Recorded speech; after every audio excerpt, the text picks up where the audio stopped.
Kita melanjutkan pelajaran yang minggu kemarin, yang mana di minggu kemarin kita sudah mempelajari yaitu mengenai tentang syarat-syarat wajib haji. Ya.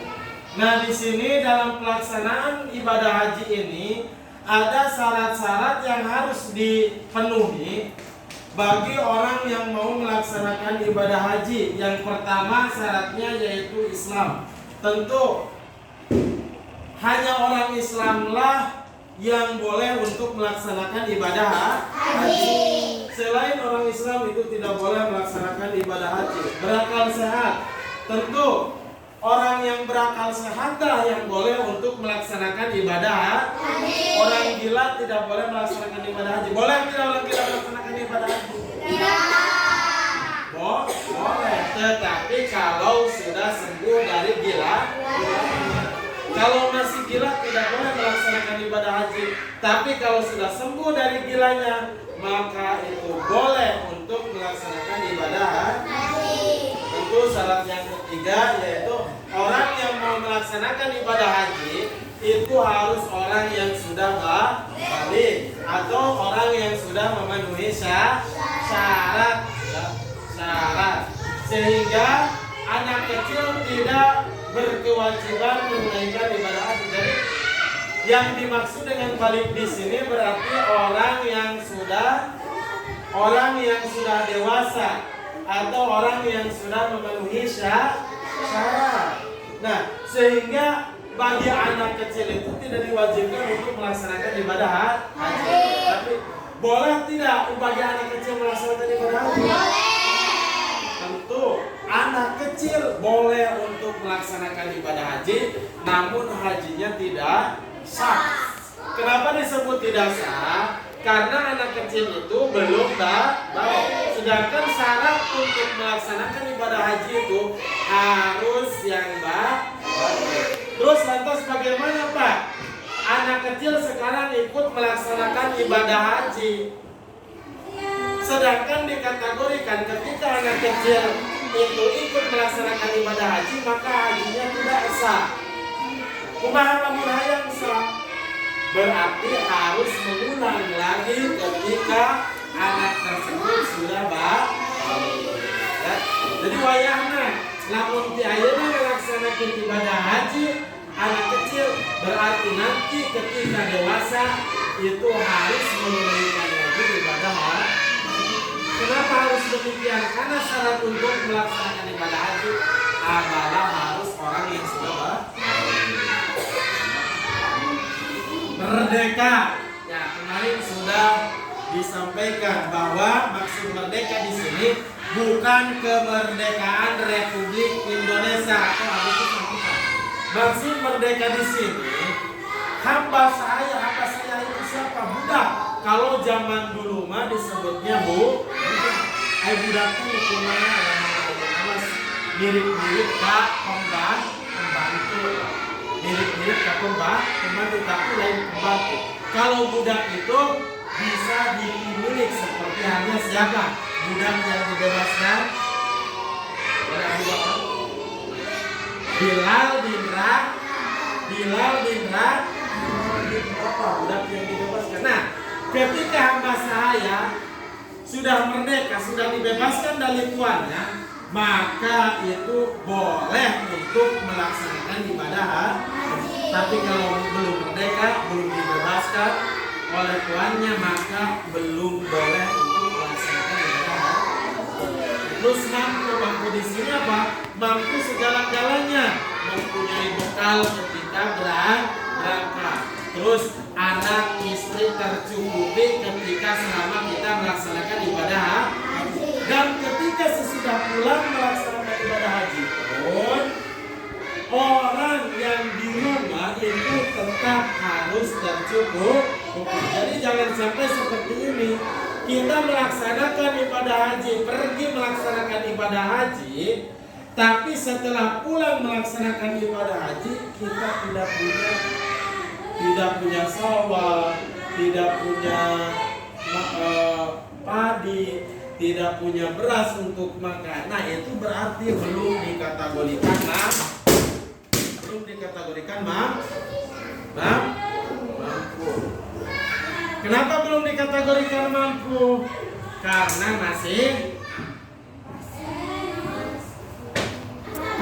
masih belum tercukupi. Jadi kalau sudah tercukupi, maka itu sudah dikategorikan mampu. Nah, kita lanjut. Kemarin kita sudah membahas mengenai tentang syarat dan wajib dan juga syarat sah haji ya. Syarat sah haji adalah Islam berakal dilaksanakan pada bulan haji, melakukan amalan haji pada tempat-tempat yang sudah ditentukan.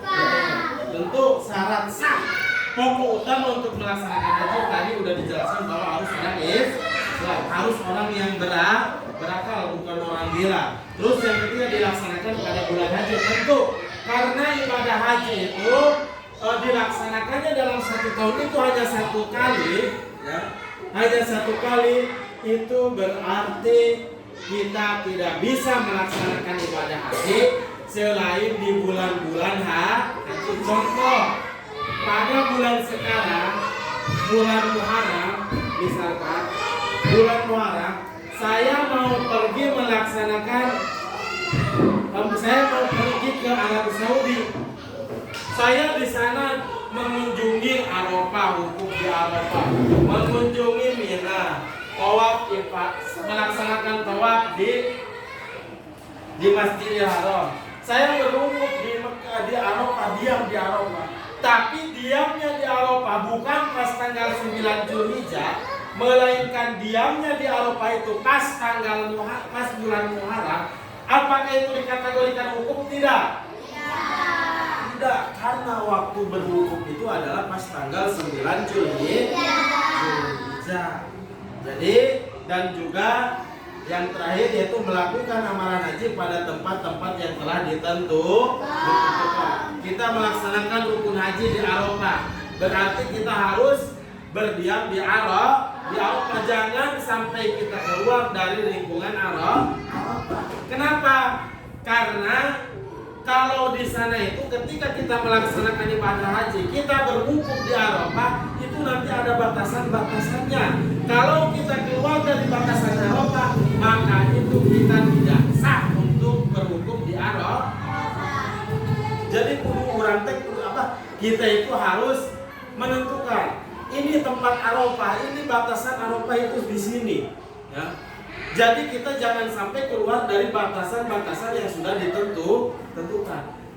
Jangankan kita keluarnya jauh, keluarnya kita 2 meter, 3 meter keluar dari batasan Arafah itu sudah tidak sah untuk berwukuf di Arafah. Kenapa? Karena keluar dari batasan Arafah.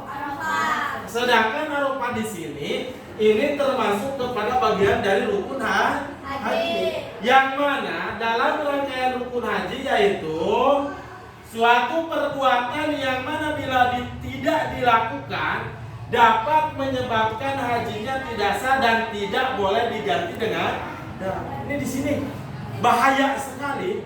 Ketika kita tidak salah satu rukun haji oleh kita tidak dilaksanakan, ya tadi ketika kita berwukuf di Arafah lantas kita keluar dari batasan Arafah, itu maka menimbulkan rukun haji tersebut tidak sah.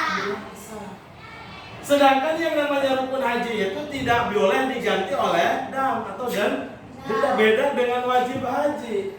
Ketika kita melanggar atau meninggalkan salah satu dari wajib haji tersebut, maka itu bisa diganti oleh dam.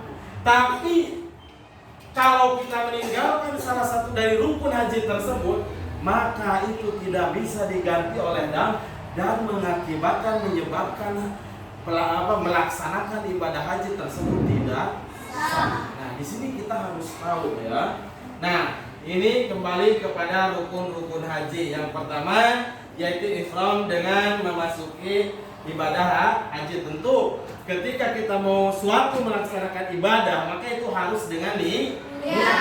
Nah, niat di sini, niat untuk melaksanakan ibadah haji, ketika kita memakai kain ihram, dipakaikan kain ihram kepada badan kita, maka dalam hati kita mengucapkan nawaitul hajja wa ahramtu bihi labbaika Allahumma labbaika labbaika la syarika lak labbaika innal hamda wan ni'mata laka wal mulk la syarika lak. Nah, ini adalah suatu niat ketika kita memakai kain ihram. Jadi memakai kain ihram di dalam hati kita sambil berniat nawaitul hajjah. Ini pun juga fatal ketika kita memakai ihram tapi kita tidak berniat, sedangkan niat ini dalam rukun haji, maka itu hajinya tidak sah. Paham? Oke. Yang kedua tadi rukun tersebut adalah wukuf di Arafah, yang mana wukuf di Arafah ini adalah kehadiran sesaat atau berdiam sesaat di Arafah pada tanggal 9 Zulhijjah yang dimulai dari tergelincirnya matahari sampai dengan terbit fajar. Jadi wukuf di Arafah itu pas tanggal 9 Zulhijjah, semua calon jemaah haji itu harus memasuki Arafah ya. Dimulainya kapan? Dimulainya sekitar jam 12 siang. Sampai kapan? Yaitu sampai terbit fajar tanggal 10 Zulhijjah. Oke, kita tutup untuk pelajaran pada hari ini, pelajaran fikih. Dicukupkan sampai sekian. Mudah-mudahan apa yang kita pelajari senantiasa mendapatkan ilmu yang bermanfaat, baik itu di dunia ataupun di akhirat, dan senantiasa kita bisa mengamalkannya dalam kehidupan sehari-hari. Wassalamualaikum warahmatullahi wabarakatuh.